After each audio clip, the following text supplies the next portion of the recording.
Here we go, another Tuesday training.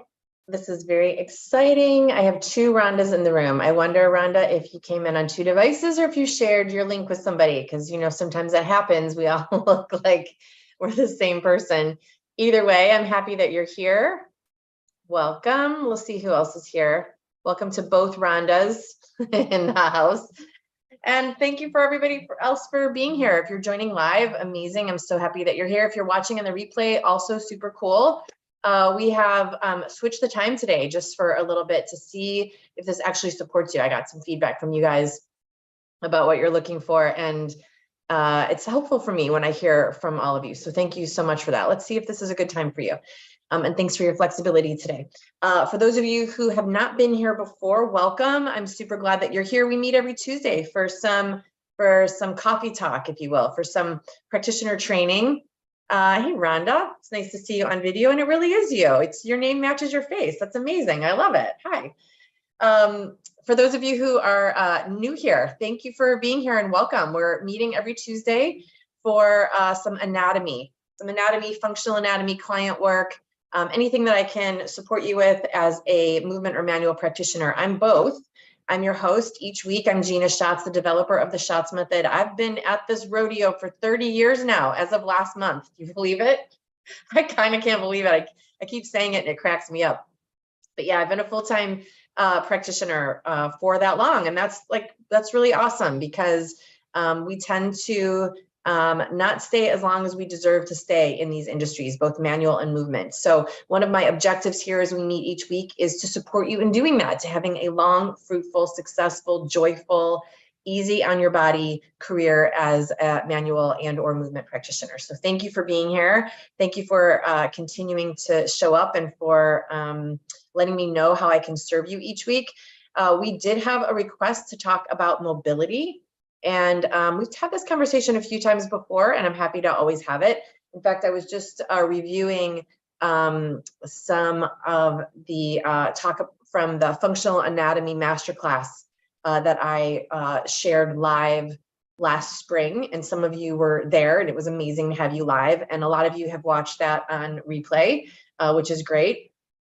And recently, a whole lot of you have been watching it on replay because you picked up that class in your CE bundle for our summit that's coming up. And I'll tell you a little bit more about the summit as we go. If you're not yet on the guest list, I can't wait for you to join us.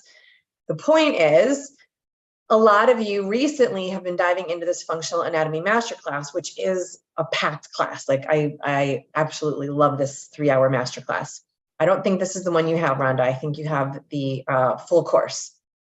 Different topic, different content, I should say, but nonetheless, just as juicy. The point that I'm getting to on this particular topic on mobility is whether you are in applied functional anatomy, whether you were in the Functional Anatomy Masterclass last year, whether you're coming to the summit or have never been here and you have never met me before, this topic on mobility deserves airtime and it deserves to be repeated over and over and over until we get it over and over again. Hey, Lori, it's nice to have you here. Hi, Lovey. So when the request came in to talk mobility, I'm here for it. Absolutely. If you've heard this conversation about mobility before, also worth it to review it for sure.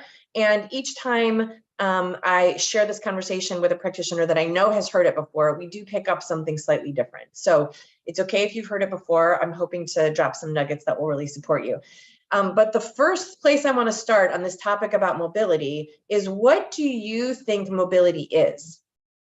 Do you think that, and the reason I'm asking is because sometimes we just get confused because we don't actually know what we're talking about.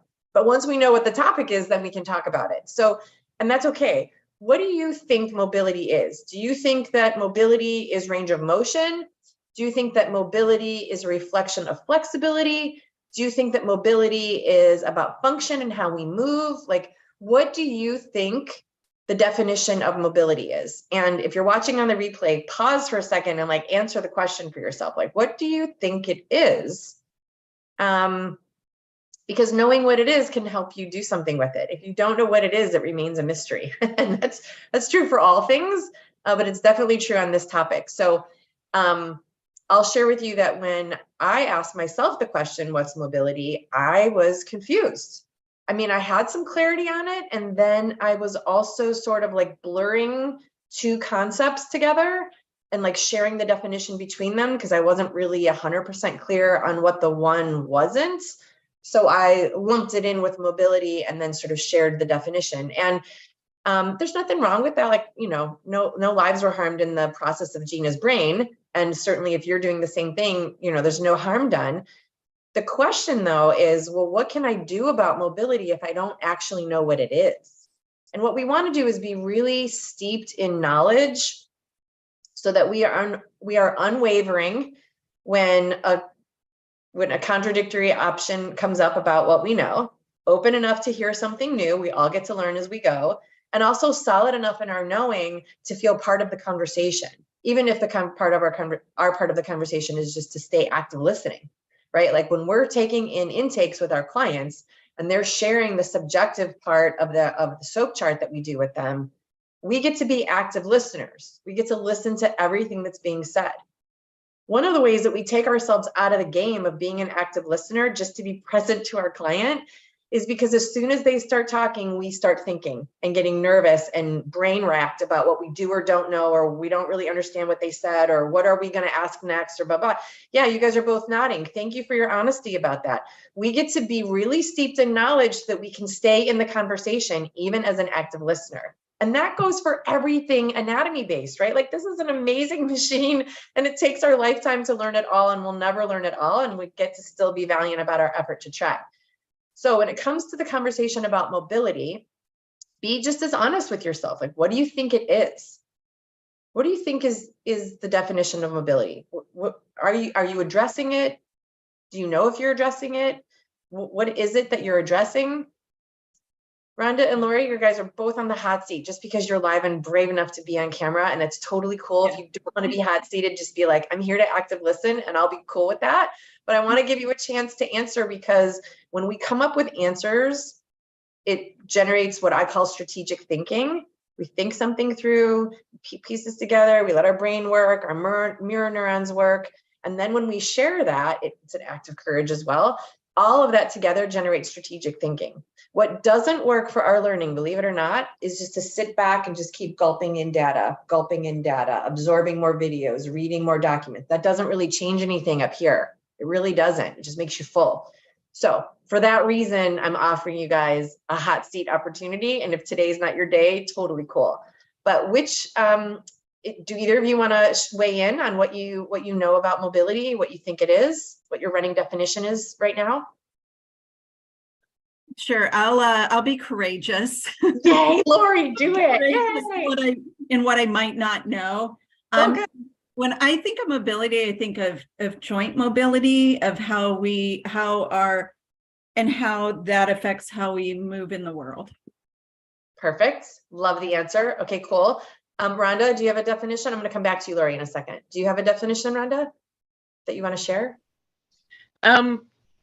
Well, I think of it as range of mobility in the joints. So, for example, one of the things I do when I start with a patient is I roll their legs side to side to see how much range of motion they have in their hip joints. Mm-hmm. Great. So tell me if you're okay with me just pressing in here, because we're gonna zero in on mobility.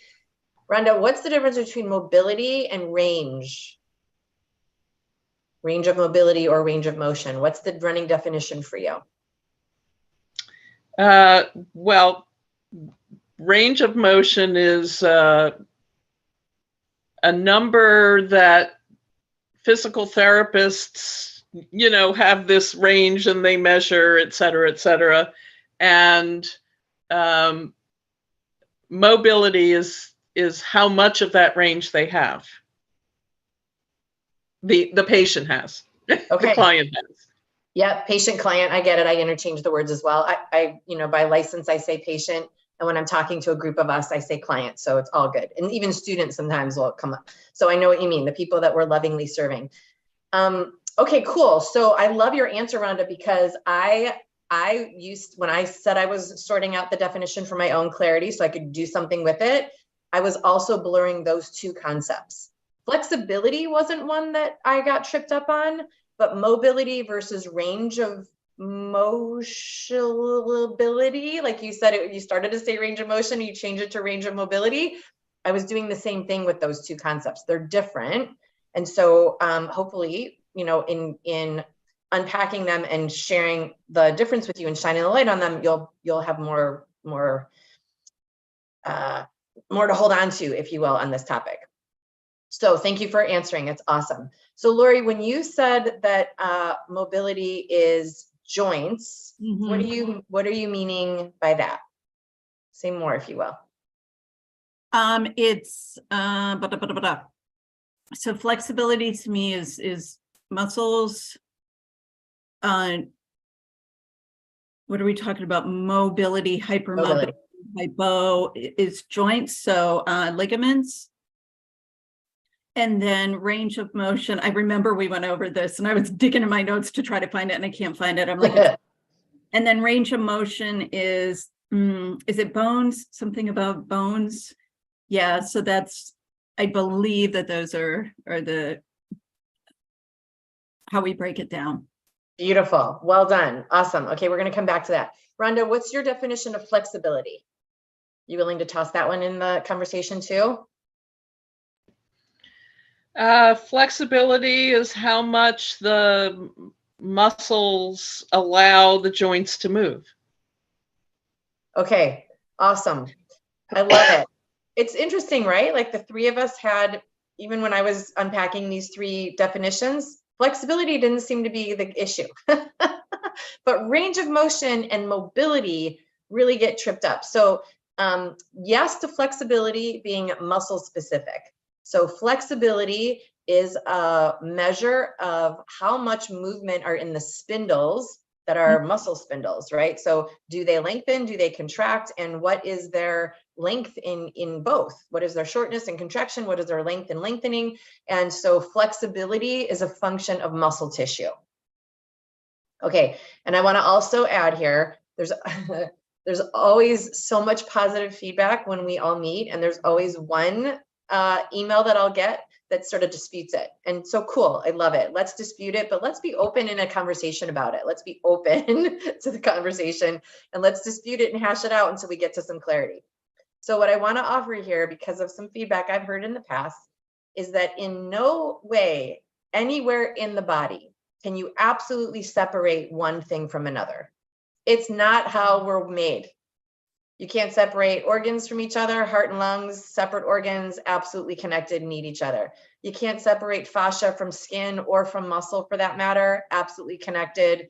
Different anatomy parts, different physiology in the way those parts work, and 100% yoked head to toe. Okay, so when we are doing a deep dive on any particular part of anatomy, it's implied when I'm teaching that it means from a yoked perspective, and I'm doing our very best to zero in so that we can understand the part that we're looking at closely. We want to understand it for all that it has. It would be like researching and digging into the heart and understanding the heart, and then looking at the lungs, and then understanding the relationship between them. So I just want to make sure that if anybody's listening here, don't panic yet. Of course, flexibility has to do with its effect on joints. Our running definition for our conversation today is that flexibility is muscle specific. Okay, so so there we are. Okay, good. All right, awesome. So we know that flexibility is muscle specific. We've all agreed to leave that in that category. And so now what's left on the table are the definitions of mobility and range of motion. And so yes, they will all be yoked. They will all have to do with joints and movement and muscles, but we're going to separate them out and do our best to understand them deeply. Okay, so mobility specifically is referring to, just as you said, Lori, you make me so happy and proud, to the relationship in the connective tissue between two bones, and where our two bones meet, that's called an articulation or a joint. Wherever two bones meet, that is a joint, and there is a ligament that connects those two bones together. Ligaments connect bone to bone. Tendons connect muscle to bone. We all know this. Good reminder, because it makes our mirror neurons happy that we actually know what we're talking about. Ligaments connect bone to bone. Great. So When we're talking mobility, we're talking about ligaments specifically, the connective tissue that holds two bones together. I'm going to come back to that in a second. When we talk range of motion, what we're actually referring to is the bones in relationship to each other. The bones in their size and design, and the bones in relationship to each other. Now, again, this is one of those places where I had kind of heated feedback that bones don't touch. Look, I'm the poster child for that. The bones don't touch each other. There's a whole host of connective tissue between them, just starting with ligaments between bone to bone. So I get it. I absolutely get it. And the design of the bones and the way they move when they articulate near each other with connective tissue between them is different person to person. So we all have the same bones, for example, and the way they're designed is slightly different. So let's talk about the ball and socket joint, for example, of the shoulder, the glenohumeral joint. The ball of the glenohumeral joint is at the top of the humerus, and the socket is at the end of the scapula, right? And it's almost vertical, So, and it's the most 360 joint in the body, and we know a lot of this about the function of that joint. If the head of a humerus is more bulbous at the end, the way it articulates with the socket that it fits into will generate different movement because of the relationship between those two bones. Same thing if the head of the humerus was much smaller. If it was a much smaller, how do I do that? If it was a much smaller head, there would be more movement available because there would be less interruption between where the two bones make connection through the connective tissue, of course, right? Same thing would go for the other bone in that joint. If the head of the humerus is a normal size and the socket that it fits into is very deep, now there's more recess where the ball fits into that socket, more friction, more contact, if you will, in the range. And the opposite is also true. If the socket is very shallow, no matter the size of the head of the humerus, there's a lot of room of movement available there. Okay, that's straight up Paul Grilly work, by the way. So if you haven't yet studied Paul Grilly's work, highly recommend it. He used cadavers, took humeruses out of same gender, same age bodies, and captured them on film, and it's wild, the differences. It's kind of like watching a rainbow. You know, like this one looks like a humerus and that one looks like a humerus, and by the time you get to the 8th one, like this one doesn't look like that one, but they all sort of change as you go. And you can understand how that would make a difference, just as we're talking about my example here of Paul Grilly, Rhonda. Grilly, G-R-I-L-L-E-Y, I believe is how you spell his last name. So Paul Grilly's work. And he was so interesting for those of you who are like, bones don't touch each other. Look, when I first heard of Paul Grilly, it was from a senior yoga teacher who had studied a weekend workshop with Paul Grilly's work. Someone else was representing his work. And that senior teacher came back to me and said, bones touch each other. And I was like, they absolutely don't. Bones touch each other at a joint, and the way they rub and the way they're shaped changes how they move. And I was like, that's not how the anatomy goes. So again, be really clear in your conviction about anatomy, but then be open to the discussion. And at that time, I wasn't open. I was like, that's wrong, and I'm not listening to you. And so what ended up I share this story all the time. I crack myself up in my righteousness. But fast forward, when I was exposed to Paul Grilly's work unknowingly, because I had also gone to a continuing education workshop, and the person who was speaking brought in these images and then referenced Paul Grilly, I was like, oh, this is what was being described.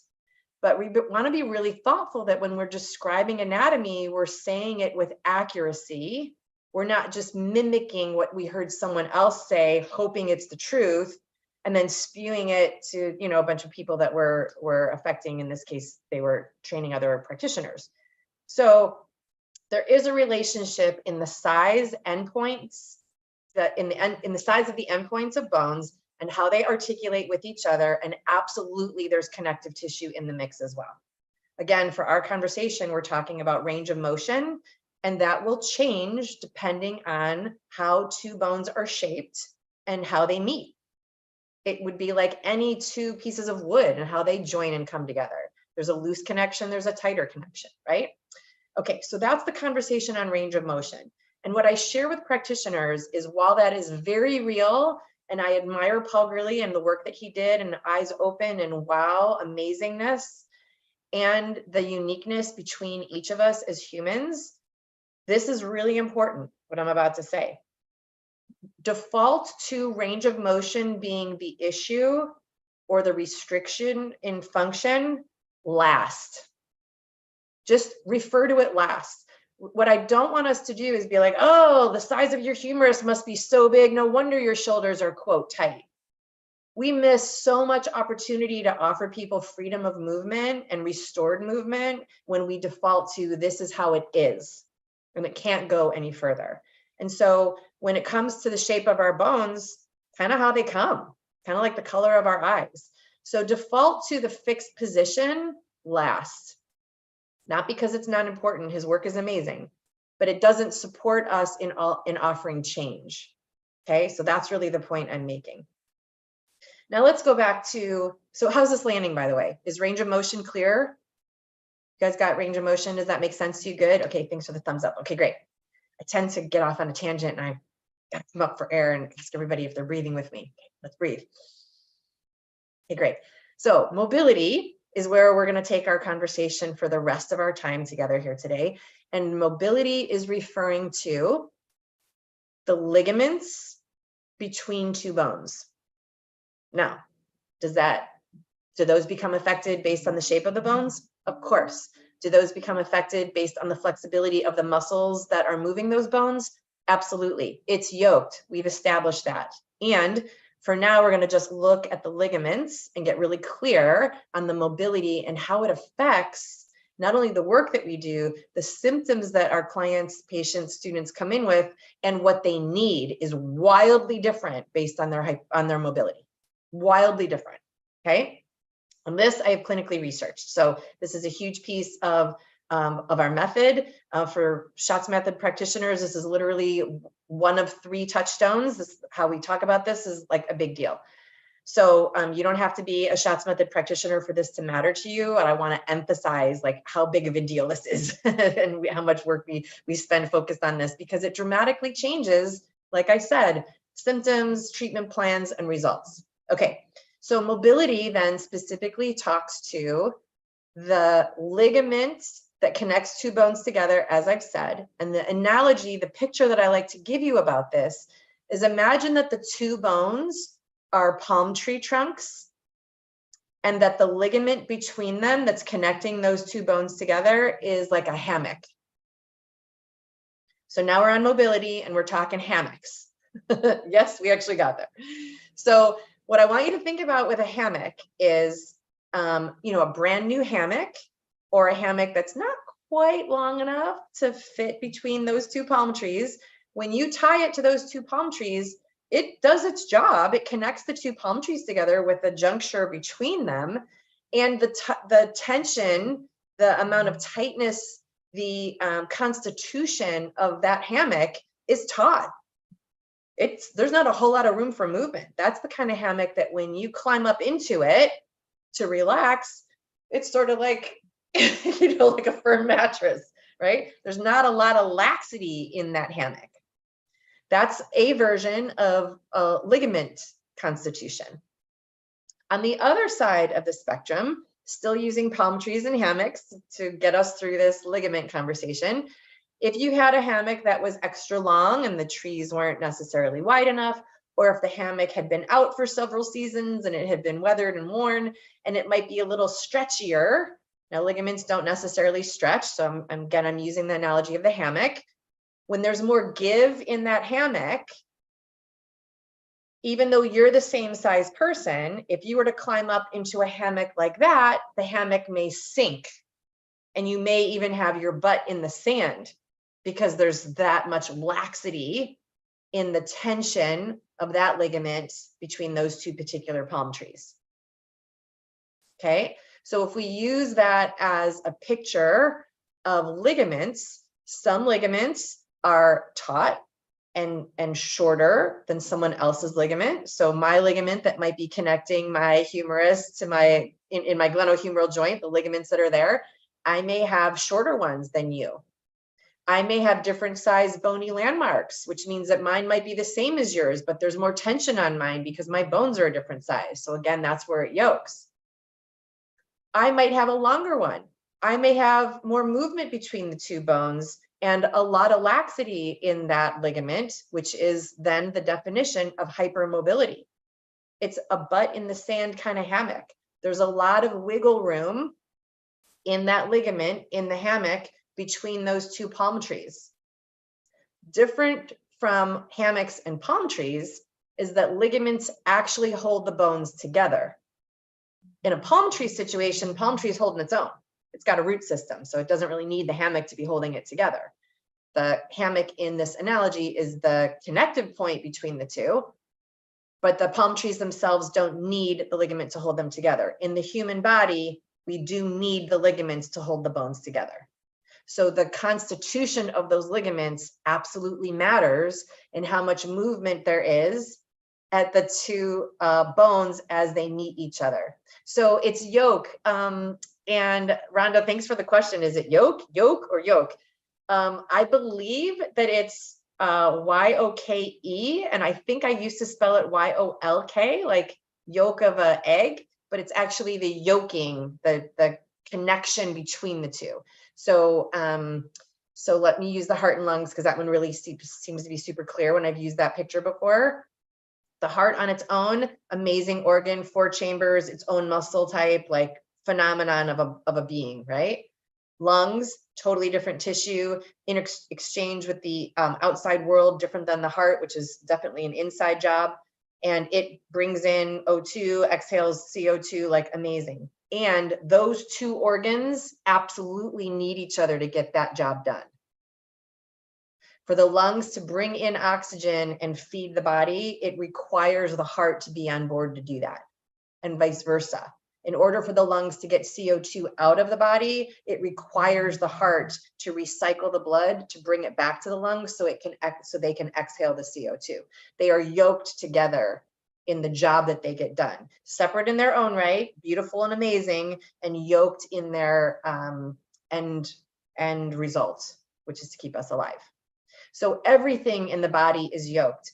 Bones are bones. They're not ligaments. And yet bones are in an intimate relationship with ligaments, because in order for the bones to do anything, in order for the bones to be perpendicular to the earth, they have to be connected to other connective tissue.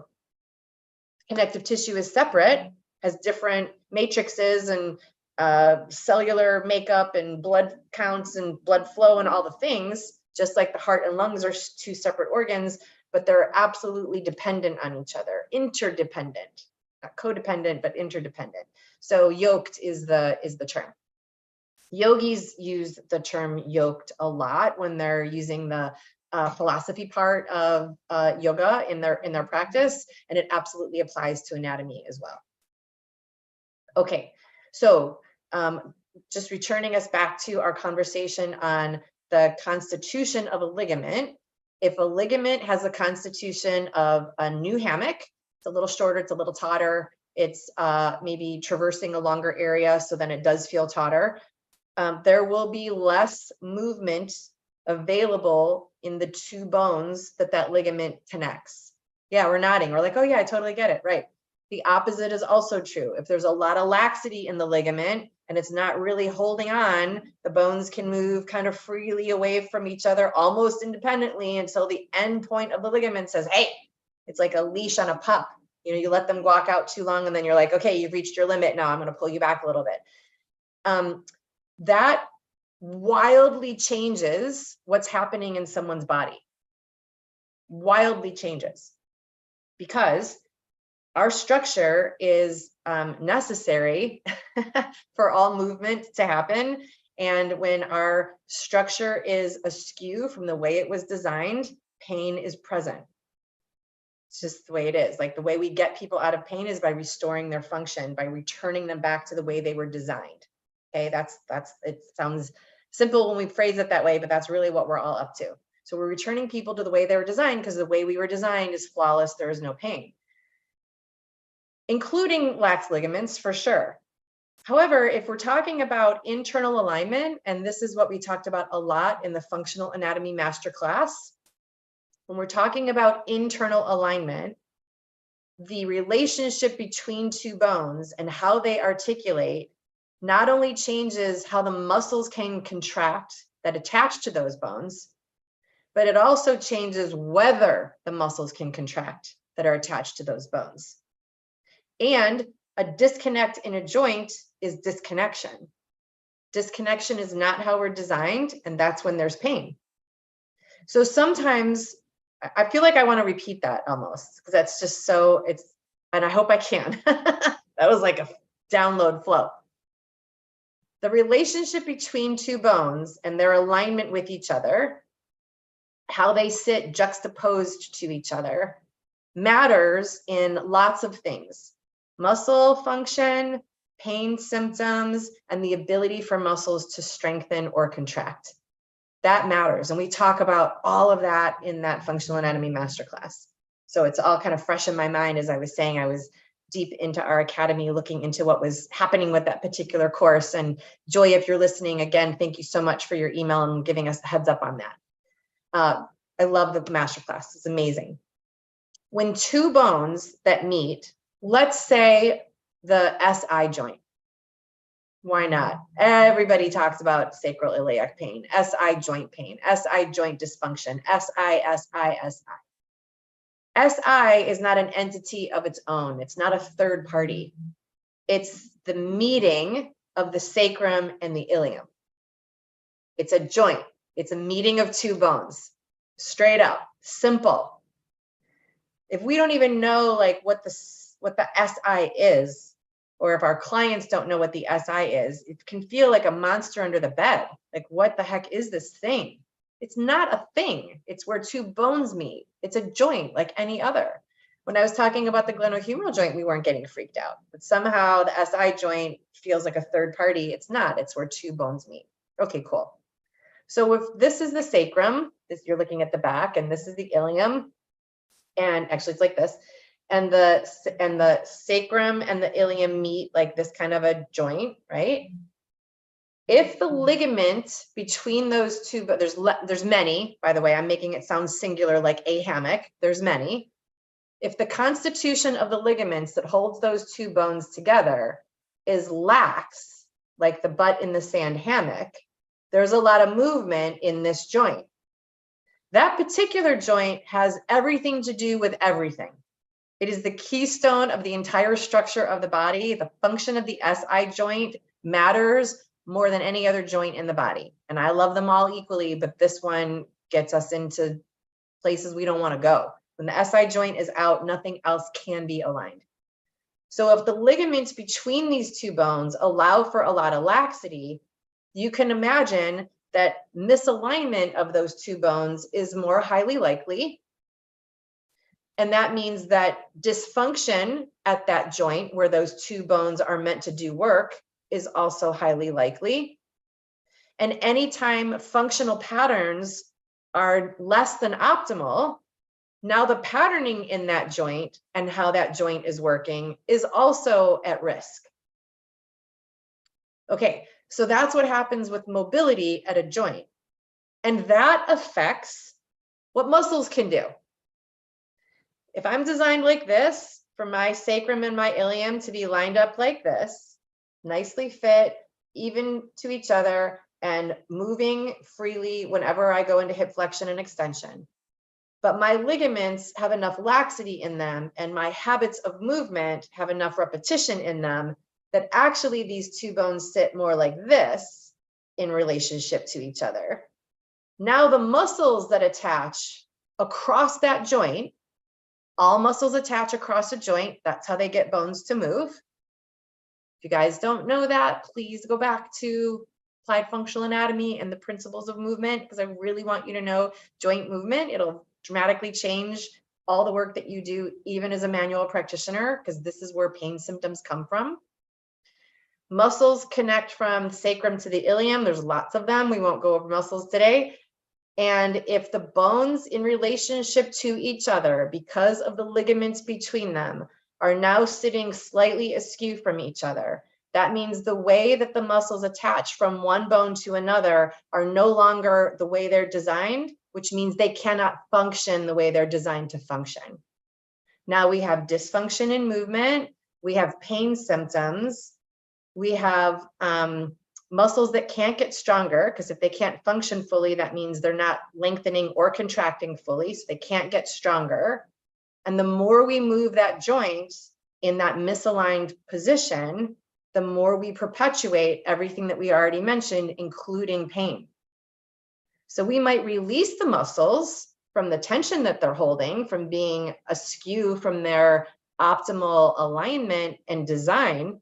We might manually go in there and release them, and that feels amazing, especially if they're being pulled and like cajoled into places they don't want to go. But as soon as our client stands back up again and goes to use this joint, this one being the SI joint, the connective tissue and the relationship between the bones still hasn't been addressed. Just the tension in the muscle has been released, but that doesn't necessarily assume that the bones go back into alignment, and it does nothing for the constitution of the ligament. Constitution of ligaments don't change, just like your eye color. If you have lax ligaments, button sand hammocks, you came with them, you're leaving with them. If you have taut, brand new, tight, hammocky type ligaments, you came with them, you're leaving with them.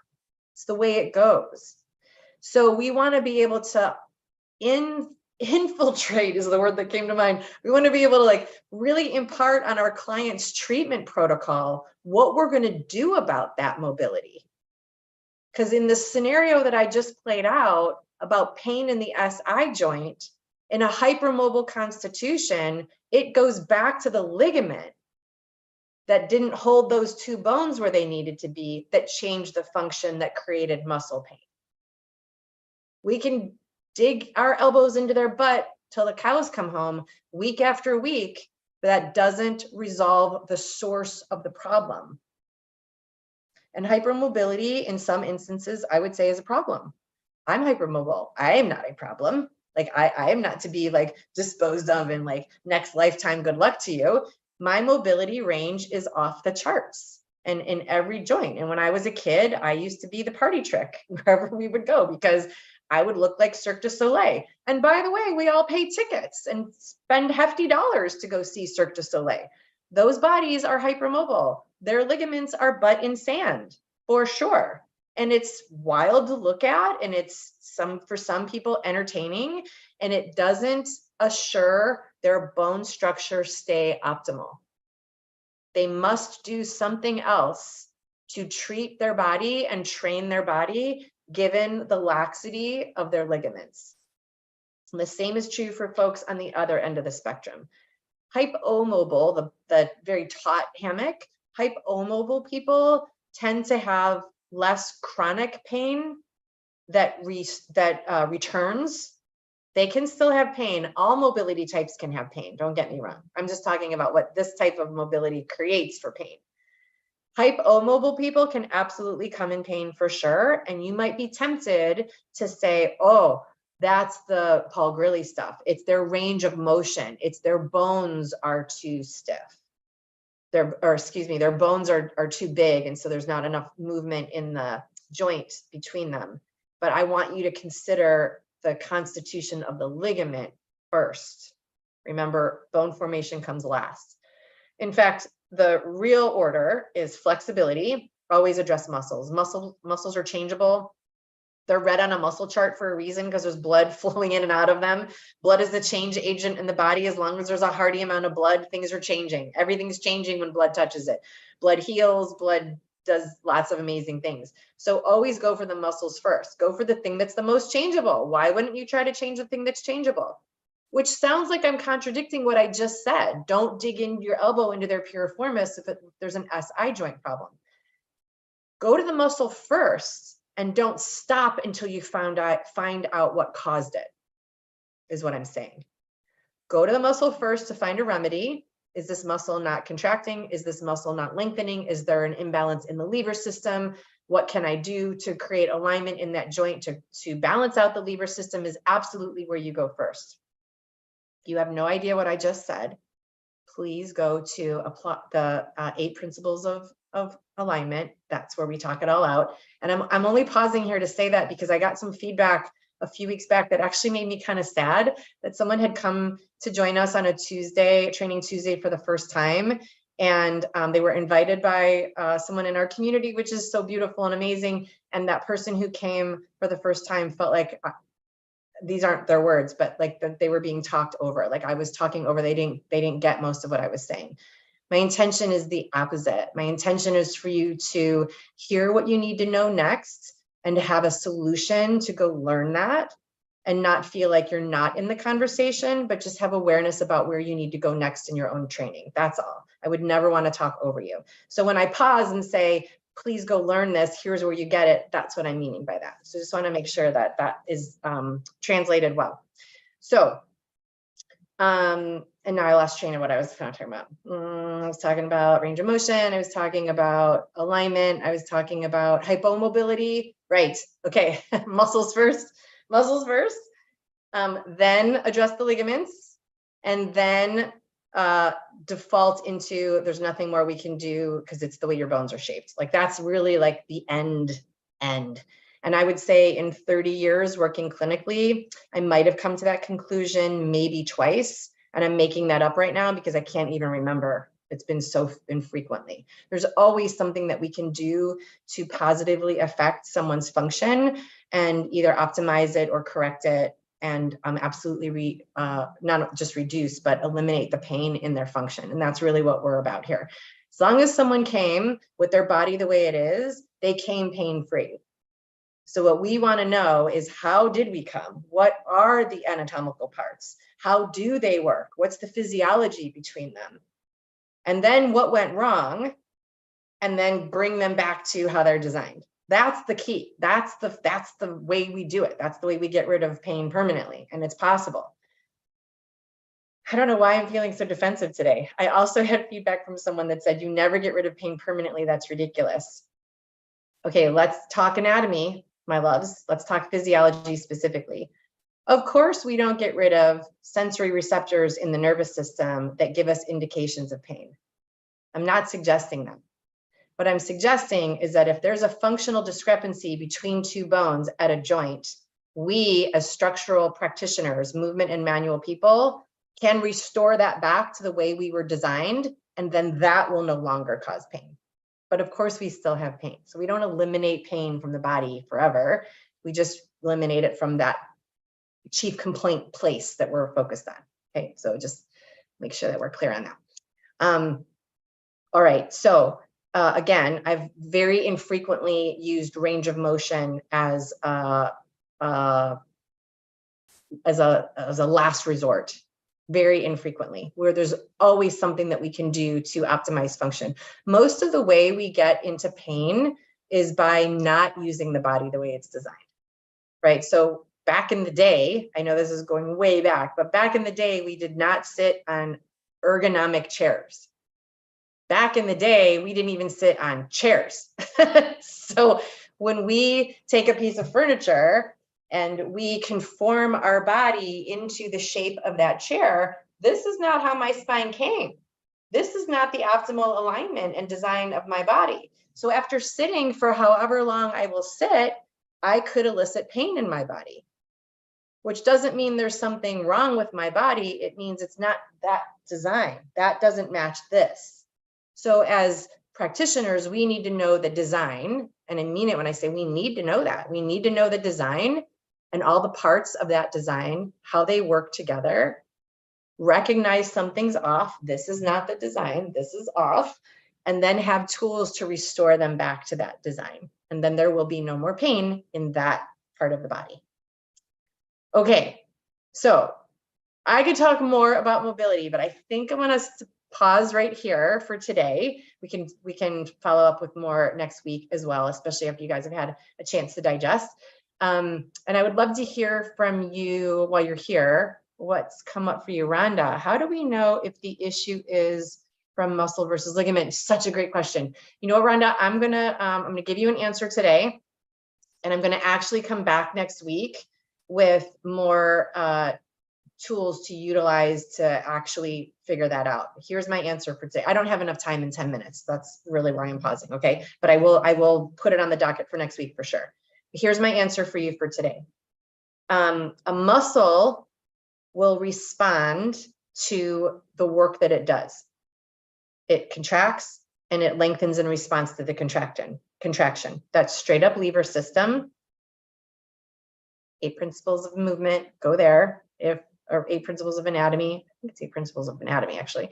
Might be 8 principles of movement. I'm confusing my own titles. Isn't that funny? The point is, lever system is the way the body is designed, and that is all about muscles.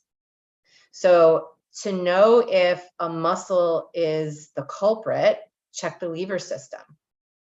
And the way you check the lever system, again, is the body needs to be in optimal alignment for that lever system to work. And this is what we talked about in the functional anatomy masterclass that I keep referencing. For example, let's use the shoulder again. If this is neutral alignment of the shoulder, there's no joint action happening here. And then I medially rotate my glenohumeral joint. I medially rotate my shoulder. You guys see that? It's rotated. These muscles here shortened to create that movement. You get this? And these muscles here lengthened. If I start from this position to take another movement, I've not started from a neutral place.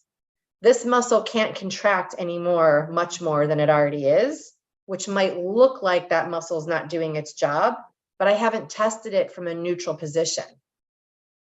So we need to know joints and how they move, and we need to know the muscles that do that movement, and then we need to do the movement in the lever system. When this muscle shortens, this one lengthens, and the lever system tells us the opposite is also true. When these muscles contract, this muscle lengthens. And again, I'm making it simple. There's never one muscle that moves at a time. So that's the lever system, and we've got to know joint actions and the muscles that do them to be able to test the lever system, to be able to test the muscles and isolate them in the lever system. The way we would know reciprocal inhibition, exactly. That's when reciprocal inhibition is when they work in concert. Nicely done, Rhonda. Way to pull it back from a couple weeks ago. I love it. I think that was the class actually that I got feedback that someone came and were like, I don't even know what reciprocal or inhibition is. I don't know what you're talking about. So reciprocal inhibition is the orchestra version of the lever system. And I want you guys to know that. Even if you're manual practitioners, you've got to know this because you're working on the muscles that did the movement or that didn't do the movement or that did the movement when someone was out of alignment. You've got to know movement to be an effective manual practitioner. Really believe that. To answer your question about how do I know if it's a ligament, this is what I'll talk to us about next Training Tuesday, Rhonda. There's a test that you can run people through to test the constitution of their ligaments and get a pretty good gauge on whether or not they're in a normal range of mobility, whether they have a butts and sand hammock or whether they have a very taut hammock. And that always gives you enough information to then do something with it. So unless you can really walk someone through that test, that's why I said I don't have enough time today, unless you can walk someone through that assessment tool, the only other way to know if it's a ligament is through training, right? Like at this point, when someone walks in, and I'm not boasting, but maybe I am. When someone walks into my treatment setting and I already have an idea of like, they've come with SI joint pain or hip pain or back pain or whatever, they've got a general idea, a bullseye view of what they're coming in for. And I watch them walk and then they shake my hand, I can nail it. I can usually nail it. I always use the assessment tool to confirm it, not just because I don't trust, it's not at all because I don't trust myself, but because walking someone through that mobility test gives them information about their body too that they might have been overlooking. So it's a win-win for all of us. And the test doesn't take very long. It takes way longer to teach it than it does to actually implement it. So it's worth it to just walk people through it. And Schatz method practitioners are given this test and they're asked to do it anytime they suspect that there's a ligament at play. So that's the answer for you. How do you know if it's muscle or ligament? Is that good for today, Rhonda? No? What other part of the question can I answer for you?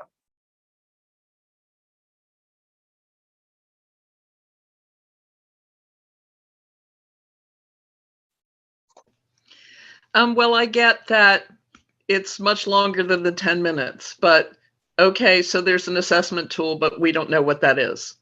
So that's why it doesn't feel clear. There's an assessment tool that I will teach you next week. Okay, I'm not sure I'll be here next week, but I'll try to catch it on YouTube or whatever. Okay, cool. So let me offer you this. I also said that you would, I recommend that you address muscles first, then ligaments, then range of motion. So the information that I gave you about checking for muscles first, you get to exhaust the lever system and all the muscles of reciprocal inhibition first before deciding that you need to even give them the assessment tool for mobility. Okay. Okay, and also it's in the course that you are signed up for. So you can have it for lifetime access. Okay, I just don't have time to do that until the fall. Okay, perfect. So I guess time's the thing for today. You have it though. You're welcome to dive in at any time, whenever it works for you. Okay, my loves. Any questions on any other questions on mobility, range of motion, flexibility for today? Lori, save the dates. Yes. Okay, great. Thank you for sharing that. Okay, awesome. I would have hung up today and forgotten to remind everybody. Yes. So we have our annual 3-day summit coming up June 6th, 7th, and 8th, 2023. Fully complimentary. It's my gift to our community. And I invite a whole panel of 15 different highly knowledgeable practitioners, both movement and manual, and they come and pour into you for 3 days. So if you have not yet reserved your seat for that virtual summit, it's online all 3 days, 11:30 to 2:30 Eastern. Please follow that link that Lori just dropped in. Thank you, Lori, so much for doing that, so that you can have your seat reserved. And the number one question I get all the time is, will it be recorded? I can't make it live for 3 days. I totally get it. Those are billable hours. That's when we're working. I get it. So come for the part that you can. Register anyway, though, because you will have access for 24 hours to the replays. We don't have, endless lifetime access to you're not going to watch them. So if you're interested in the panel of the speakers and the topic that we're covering, register, even if you can only come for an hour of it. I promise you it will be worth your time. These speakers are amazing. I'm super excited about the summit this year. The title of this summit is The Framework for Functional Anatomy Fluency. So every speaker comes and speaks on their viewpoint, their vista, if you will, of that particular topic. So it's broad enough to capture all of us. And functional anatomy is literally what we've been talking about. It's everything we talked about today and all the previous weeks. So again, we all get to stay lifetime students as long as we've chosen the body as our muse. We'll never learn it all.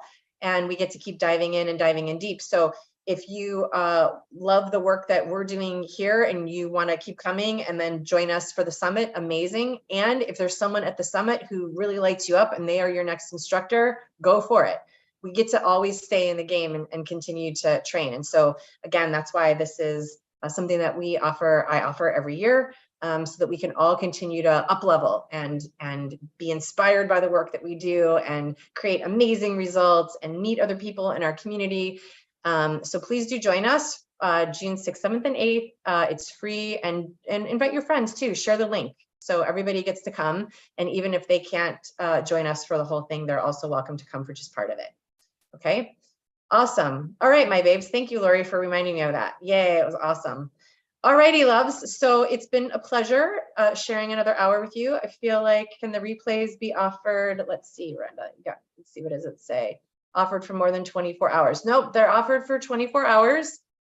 Each of the speakers, it's generous for them to come and speak the way they do. So we offer them for 24 hours. We download the replays, upload them, and then the next day we share the next link for the next day. So 24 hours is a lot of time to cover 3 hours. You can always watch it on a faster speed if you need to catch up real quick.